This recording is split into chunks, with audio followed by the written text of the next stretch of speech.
इसके बाद next topic है relation between the electrostatic potential and electric field intensity. देखिए कोई भी एक पॉइंट चार्ज है तो उसके सराउंड में उसका एक इलेक्ट्रिक फील्ड होगा जिसके अंदर उस चार्ज की एक स्ट्रेंथ होगी, यानी उसका एक इलेक्ट्रोस्टैटिक पोटेंशियल होगा। उस इलेक्ट्रोस्टैटिक पोटेंशियल के अंदर किसी भी दूसरे चार्ज, मान लो मैं क्यू से रिप्रेजेंट कर रहा हूं चार्ज को, क्यू चार्ज को अंदर अगर मूव करना है तो उसे कुछ वर्क डन करना पड़ेगा। इसके फोर्स ऑफ रिपल्शन के बावजूद उसे कुछ एक्सटर्नल फोर्स लगा के वर्क डन करना पड़ेगा।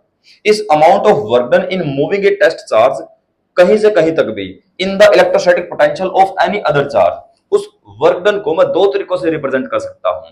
फर्स्ट, वर्क डन होता है work done in moving A charge Q is work done होता है फोर्स इनटू डिस्प्लेसमेंट, और फोर्स होता है उस चार्ज पर कितना फोर्स लगेगा, कितने स्ट्रेंथन्ड इलेक्ट्रिक फील्ड के अंदर वो एंटर कर रहा है।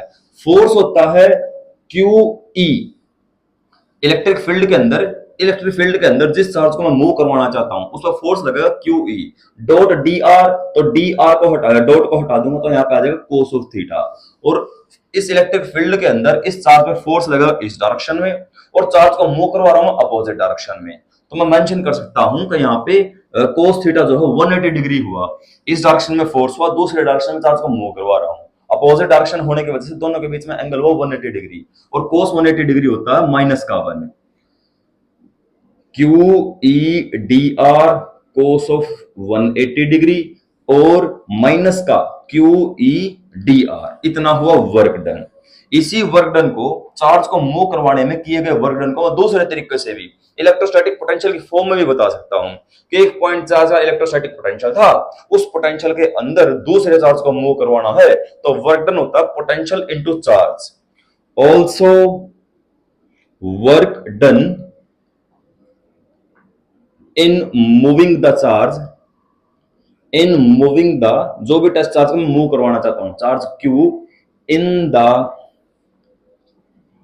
Electrostatic potential due to source charge, electrostatic potential of source charge, of source charge, उसको मैं लिख सकता हूं कि वर्क डन हुआ पोटेंशियल डिफरेंस इनटू चार्ज। और पोटेंशियल डिफरेंस चेंजिंग डिस्टेंस के साथ साथ चेंज होता है, घटता है, तो इसलिए पोटेंशियल डिफरेंस को VA माइनस VB ऐसे लिख सकते हैं, VA माइनस VB, जिस पॉइंट से जिस पॉइंट तक मैं वर्क डन करवा रहा हूं, इनटू चार्ज। दोनों कंडीशंस में मैं करवा रहा हूं किसी पॉइंट चार्ज को मूव करवाने के लिए वर्क डन, दोनों वर्क डन को अलग अलग तरीके से जरूर रिप्रेजेंट किया है, पर है उसी पॉइंट चार्ज को मूव करवाने के लिए किया गया वर्क डन। तो दोनों वर्क डन इक्वल हुए। कंपेयरिंग मैं लिख सकता हूं माइनस का QEDR equals to VA minus का VB into Q। Same charge है, दोनों कंडीशंस में, दोनों इक्वेशंस में, दोनों तरीकों में सेम चार्ज को मूव करवा रहा हूं तो Q हुआ इक्वल, वो कैंसिल आउट हो जाएगा, बचा माइनस का EDR equals to VA minus का VB, dr डिवाइड बाय चला जाएगा, और change in potential from one position to दूसरी पोजीशन, मैं चेंज इन पोटेंशियल को लिख सकता हूं और डिस्टेंस के साथ साथ, तो जब dr डिवाइड बाय जाएगा इसको लिख सकता हूं मैं माइनस का E इक्वल्स टू dV लिख सकता हूं, और dr डिवाइड बाय चलेगा d delta changing potential divide by dr, या फिर और ये माइनस का निशान उस तरफ चला जाएगा, E इक्वल्स टू माइनस का dV बाय dr। ये हुआ इलेक्ट्रिक फील्ड इंटेंसिटी और इलेक्ट्रोस्टैटिक पोटेंशियल के बीच का रिलेशन। माइनस निशान शो करता है, माइनस का साइन शो करता है कि इलेक्ट्रिक फील्ड की डायरेक्शन है घटते, चेंजिंग इलेक्ट्रिक पोटेंशियल की डायरेक्शन। वैसे भी इलेक्ट्रिक फील्ड की डायरेक्शन होती है पॉजिटिव से नेगेटिव की तरफ आउटवर्ड, और पॉजिटिव से नेगेटिव की तरफ यानी दूसरी तरफ जब जाएंगे तो इलेक्ट्रिक पोटेंशियल या फिर इलेक्ट्रोस्टैटिक पोटेंशियल डिक्रीज होता चला जाता है। इलेक्ट्रिक फील्ड की डायरेक्शन हुई घटते, डिक्रीज होते हुए इलेक्ट्रोस्टैटिक पोटेंशियल की direction, E equals to minus dV by dr। ये था relation between electrostatic potential and electric field intensity. इसके बाद नेक्स्ट टॉपिक है एरिया एलिमेंट। देखिए एरिया आमतौर पे स्केलर क्वांटिटी होता है, एरिया की सिर्फ डायमेंशंस होती है। मैं बोल दूंगा किसी फील्ड का एरिया कितना हुआ। नॉर्मली अगर फील्ड रेक्टेंगुलर है तो मैं बोल सकता हूँ लेंथ इंटू ब्रेथ, उसका वही एरिया हुआ। अगर फील्ड स्क्वेरिकल शेप का हुआ तो मैं बोल सकता हूँ साइड इंटू साइड। यानी मैं कहीं पर भी एरिया की डायरेक्शन मेंशन नहीं कर रहा हूँ कि ये जो एरिया है ये ऊपर नीचे दाएं बाएं किस तरफ हुआ। एरिया स्केलर क्वांटिटी होता है, लेकिन कुछ प्रॉब्लम्स को डिफाइन करने के लिए, कुछ स्पेशल क्वांटिटीज को डिफाइन करने के लिए एरिया को हम वेक्टर क्वांटिटी ट्रीट करते हैं। वेक्टर है तो एरिया की डायरेक्शन क्या हुई। देखिए जैसे कि मैं बोलूं इस दीवार से आवाज आ रही है तो मैं बोलूंगा दीवार जो एरिया, दीवार का जो एरिया है वहां से आवाज बाहर की तरफ आ रही है। साउंड के बारे में, साउंड को डिफाइन करते टाइम मैं बोलूंगा इस एरिया से, इतने एरिया से इतना साउंड इस तरफ आ रहा है, तरफ आ रहा है। यानी मैं डायरेक्शन स्पेसिफाई कर रहा हूं। यानी मैं उस टाइम पे साउंड की डायरेक्शन, साउंड की अमाउंट को स्पेसिफाई करते टाइम मैं बोलूंगा एरिया जो है इतने एरिया से इतना इस तरफ साउंड आ रहा है। जो एरिया है वेक्टर क्वांटिटी हुआ। ऐसे ही कई क्वांटिटीज को डिफाइन करने के लिए एरिया को वेक्टर की तरह ट्रीट करते हैं। मैं लिख सकता हूं although area is a scalar quantity but to define some problems, to define some problems or some quantities,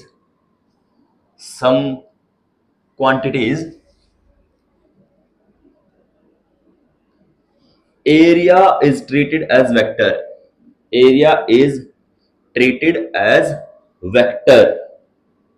vector है तो एरिया की कोई ना कोई डायरेक्शन भी हुई। एरिया की डायरेक्शन होती क्या है, यह एरिया सपोज करो यह है किसी भी शेप का एरिया। एरिया की डायरेक्शन है उससे बाहर निकलता हुआ परपेंडिकुलर, नॉर्मल आउटवर्ड। अगर मैं ऊपर की तरफ देख रहा हूं तो इस तरफ से ये एरिया की डायरेक्शन हुई नॉर्मल आउटवर्ड। ऐसे में इस एरिया को लिख सकता हूं। या फिर अगर मान लो इस तरफ में अगर एरिया मेंशन किया हुआ मैंने, अगर एरिया को इस तरीके से मेंशन किया हुआ है तो इसकी इस टाइम पे एरिया की डायरेक्शन हुई इस तरफ बाहर निकली हुई, जहां पे एन कैप शो कर रहा है एरिया की डायरेक्शन। एरिया को ऐसा ही कोई जरूरी नहीं है, मैं ऐसे से डिनोट कर सकता हूं सरफेस एरिया। सरफेस एरिया हुआ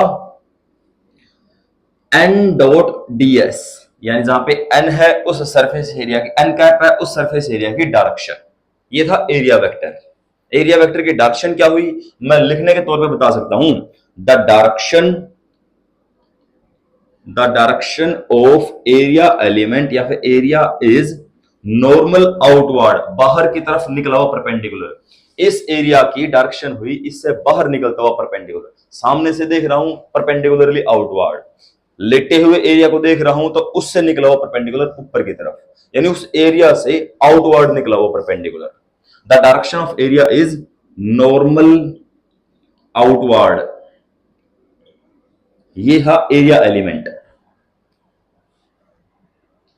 इसके बाद अगला टॉपिक है इलेक्ट्रिक फ्लक्स। इलेक्ट्रिक फ्लक्स होता क्या है। सेम टाइप की क्वांटिटी हम लोग पढ़ेंगे मैग्नेटिक यूनिट में भी। मैग्नेटिक फ्लक्स, वहां पे मैग्नेट की वजह से फ्लक्स पढ़ेंगे, यहां पे हम लोग इलेक्ट्रिक चार्ज की वजह से पढ़ेंगे इलेक्ट्रिक फ्लक्स। देखिए किसी भी सरफेस एरिया में से, किसी भी सरफेस एरिया के पास में कोई पॉइंट चार्ज रखा है तो पॉइंट चार्ज से मुझे पता है इलेक्ट्रिक फील्ड लाइंस निकलती हैं। इलेक्ट्रिक फील्ड लाइंस किसी सरफेस एरिया में से कितनी क्रॉस करती हैं वो हुआ उसका इलेक्ट्रिक फ्लक्स। किसी भी एरिया में से कितने इलेक्ट्रिक फील्ड लाइंस क्रॉस करती हैं वो हुआ उस एरिया का electric flux. It may be defined as the number of electric field lines crossing through that area.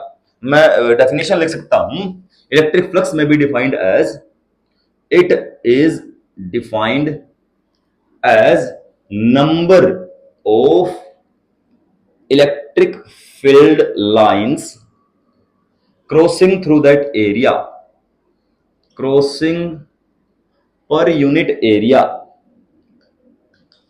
Suppose करो यह है कोई एरिया,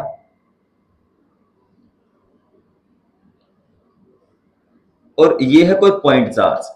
पॉइंट चार्ज है तो इससे इलेक्ट्रिक फील्ड लाइंस भी क्रॉस करेंगी, निकलेंगी। पॉइंट चार्ज अगर प्लस का पॉजिटिव चार्ज था तो इलेक्ट्रिक फील्ड लाइंस की डायरेक्शन हुई आउटवर्ड। और किसी भी सरफेस एरिया में से कितनी फील्ड लाइंस क्रॉस करके जाती हैं वो हो उस सरफेस एरिया का इलेक्ट्रिक फ्लक्स। इलेक्ट्रिक फ्लक्स किस किस चीज पर डिपेंड करेगा, किसी भी सरफेस एरिया में से कितनी इलेक्ट्रिक फील्ड लाइंस पास कर सकती हैं वो किस किस चीज पर डिपेंड करेगा। पहली चीज, जितना बड़ा सोर्स चार्ज रहा होगा उतनी ज्यादा उससे इलेक्ट्रिक फील्ड लाइंस निकलेंगी। जितनी ज्यादा इलेक्ट्रिक फील्ड लाइंस निकलेंगी उतनी ज्यादा पॉसिबिलिटी है उस एरिया में से इलेक्ट्रिक फील्ड लाइंस की क्रॉसिंग की। यानी इलेक्ट्रिक फील्ड लाइंस ज्यादा होंगी तभी तो ज्यादा क्रॉस करेंगी, ज्यादा क्रॉस करेंगी तभी उस एरिया का इलेक्ट्रिक फ्लक्स ज्यादा होगा। मैं लिख सकता हूं इलेक्ट्रिक फ्लक्स को फाई ई से डिनोट करते हैं। Electric flux phi E depend करता है अमाउंट ऑफ चार्ज पे, कितना बड़ा चार्ज है। चार्ज है तो चार्ज से इलेक्ट्रिक फील्ड लाइंस निकली, तो मैं लिख सकता हूं चार्ज नहीं इलेक्ट्रिक फील्ड लाइंस पे डिपेंड करेगा। दूसरा है इलेक्ट्रिक फ्लक्स किस पे डिपेंड करेगा, इलेक्ट्रिक फील्ड लाइंस को क्रॉस करवाना है, जितनी क्रॉसिंग लाइन हुई उतना उसका इलेक्ट्रिक फ्लक्स हुआ। इलेक्ट्रिक फील्ड लाइंस क्रॉस तब करेंगे जब एरिया बड़ा से बड़ा हो। छोटा एरिया ले तो चार्ज भले कितना स्ट्रेंथेंड हो, इलेक्ट्रिक फील्ड लाइंस कितनी ज्यादा रही हो, एरिया ही हमने थोड़ा लिया था, थोड़ी इलेक्ट्रिक फील्ड लाइंस क्रॉस कर पाएंगी तो उसका फ्लक्स भी थोड़ा हुआ। इलेक्ट्रिक फील्ड लाइन जितनी भी थी अगर हमने एरिया ज्यादा बड़ा ले लिया तो ज्यादा से ज्यादा number of electric field lines की क्रॉसिंग करने की पॉसिबिलिटी बढ़ जाएगी, तो बड़े एरिया का इलेक्ट्रिक फ्लक्स हुआ ज्यादा। मैं लिख सकता हूं electric flux also depends upon area. Area को ए या फिर डीएस सरफेस एरिया से डीएस से भी डिनोट कर सकते हैं हम लोग। तीसरा है सबसे मेन, इलेक्ट्रिक फ्लक्स और किस चीज पर डिपेंड करेगा, कोई भी इलेक्ट्रिक फील्ड लाइंस कितनी गुजर सकती हैं, चार्ज और एरिया दो चीज पे डिपेंड की जानी चाहिए, क्योंकि एरिया में से गुजरना है और इलेक्ट्रिक फील्ड लाइंस को गुजरना है। लेकिन सबसे मेन चीज वो एरिया और वो इलेक्ट्रिक फील्ड दोनों किस एंगल पे हैं एक दूसरे से। अगर मान लो एरिया, जैसे मैं एक पेपर का एग्जांपल ले सकता हूं, सपोज करो ये है कोई चार्ज और ये है प्लेन ऑफ पेपर, वो एरिया जिसके अंदर का इलेक्ट्रिक फ्लक्स मुझे कैलकुलेट करना है। एरिया भी मैंने अच्छा खासा बड़ा ले लिया, चार्ज भी अच्छा खासा स्ट्रेंथेंड ले लिया, यानी जैसे इलेक्ट्रिक फील्ड लाइंस बहुत ज्यादा निकलेंगी। चार्ज से इलेक्ट्रिक फील्ड लाइंस क्रॉस तब कर पा रही है जब वो एरिया उसके अंदर से इलेक्ट्रिक लाइंस क्रॉस कर पाए। अगर मान लो एरिया मैंने इस तरीके की बजाय इस डायरेक्शन की बजाय इस डायरेक्शन में ले लिया, मुझे पता है एरिया का वेक्टर क्वांटिटी होता है, एरिया की डायरेक्शन होती है नॉर्मल आउटवर्ड। अगर मैंने इस तरीके से एरिया को अलाइन किया है तो इलेक्ट्रिक फील्ड लाइंस इसके अंदर से गो थ्रू हो ही नहीं पाएंगी, क्योंकि एरिया की डायरेक्शन है इस टाइम पे नॉर्मल ऊपर की तरफ, ऊपर की तरफ आउटवर्ड, नॉर्मल आउटवर्ड। जब एरिया की डायरेक्शन ही वही है, एरिया है ही इस तरफ, तो इलेक्ट्रिक फील्ड लाइंस क्रॉस कैसे कर जाएंगी। अगर इलेक्ट्रिक फील्ड लाइन को क्रॉस करना है तो एरिया का कुछ इस डायरेक्शन में होना जरूरी बनता है। यानी थर्ड सबसे इंपॉर्टेंट चीज है इलेक्ट्रिक फील्ड और एरिया के बीच का एंगल। एंगल कितना होगा कि इलेक्ट्रिक फ्लक्स ज्यादा से ज्यादा होगा। देखिए मुझे पता है कि इस डायरेक्शन में अगर एरिया है, इस डायरेक्शन में अगर एरिया है तो उसका फ्लक्स कभी भी ज्यादा हो नहीं सकता, क्योंकि इस टाइम पे चार्ज से निकलने वाली इलेक्ट्रिक फील्ड लाइंस सिर्फ इस जगह जा रही है, उसको क्रॉस करके नहीं जा रही। इलेक्ट्रिक फील्ड लाइंस स्ट्रेट होती है, वो क्रॉस करके नहीं घुस सकती कभी भी। तो इलेक्ट्रिक फील्ड लाइंस को उस एरिया से क्रॉस करना है तो उसे एरिया को इस डायरेक्शन में होना पड़ेगा, तब maximum electric field lines cross कर पाएंगी। इस डायरेक्शन में एरिया है, एरिया की डायरेक्शन नॉर्मल आउटवर्ड, वो इस तरफ ले लो या उस तरफ ले लो, नॉर्मल आउटवर्ड यानी बाहर की तरफ। इलेक्ट्रिक फील्ड लाइंस की डायरेक्शन चार्ज से इंफिनिटी तक, पॉजिटिव चार्ज से आउटवर्ड इंफिनिटी तक, यानी इलेक्ट्रिक फील्ड की डायरेक्शन भी इस तरफ हुई, एरिया एलिमेंट की डायरेक्शन भी इस तरफ हुई। एरिया एलिमेंट और चार्ज इलेक्ट्रिक फील्ड दोनों की डायरेक्शन हुई सेम। जब दोनों चीजें सेम डायरेक्शन में हो तो मैक्सिमम सेम डायरेक्शन यानी एंगल जीरो होगा दोनों के बीच में, तो मैक्सिमम इलेक्ट्रिक फ्लक्स होगा। और एंगल अगर 90 डिग्री होता ऐसे, एरिया की डायरेक्शन नॉर्मल आउटवर्ड ऊपर की तरफ, इलेक्ट्रिक फील्ड की डायरेक्शन इस तरफ, तो सबसे कम से कम बिल्कुल ना के बराबर या यूं बोल लो जीरो इलेक्ट्रिक फील्ड लाइंस इसमें क्रॉस कर पाएंगी, तो उस टाइम पे इलेक्ट्रिक फ्लक्स होगा मिनिमम। इलेक्ट्रिक फ्लक्स मिनिमम तब हुआ जब एरिया एलिमेंट और इलेक्ट्रिक फील्ड के बीच में 90 डिग्री का एंगल हुआ। एरिया की डायरेक्शन ऊपर, इलेक्ट्रिक फील्ड की डायरेक्शन इस तरफ, 90 डिग्री का एंगल हुआ। और इलेक्ट्रिक फ्लक्स मैक्सिमम तब हुआ जब एरिया एलिमेंट की डायरेक्शन भी और इलेक्ट्रिक फील्ड की डायरेक्शन भी अलग हुई, यानी कि थीटा जीरो हुआ तो मैक्सिमम फ्लक्स, थीटा 90 डिग्री हुआ तो जीरो या फिर यूं कहें मिनिमम फ्लक्स। तो फ्लक्स ज्यादा से ज्यादा होना किस पर डिपेंड करेगा, एंगल जीरो होने पे। दोनों के बीच में कितना एंगल हुआ, कौन सा एंगल हुआ, जीरो पे मैक्सिमम वैल्यू होती है कोस जीरो की, ना कि साइन जीरो की। साइन जीरो जीरो तक, कोस जीरो 1 होता है। मैं लिख सकता हूं phi E directly proportional to cos theta, और कोस थीटा हुआ ई और डीएस, सरफेस एरिया और इलेक्ट्रिक फील्ड के बीच का एंगल। मैं इसको समराइज करके लिख सकता हूं, और इलेक्ट्रिक फ्लक्स हुआ phi E directly proportional to E ds cos of theta. Proportionality हटाएंगे तो प्रोपोर्शनलिटी कांस्टेंट आएगा जिसकी वैल्यू लिख सकते हैं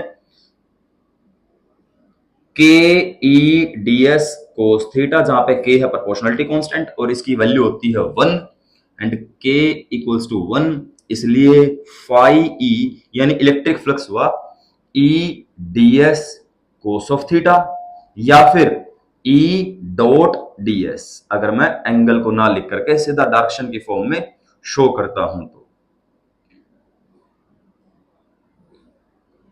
यह फॉर्मूला हुआ इलेक्ट्रिक फ्लक्स का। यह था छोटा सा टॉपिक इलेक्ट्रिक फ्लक्स।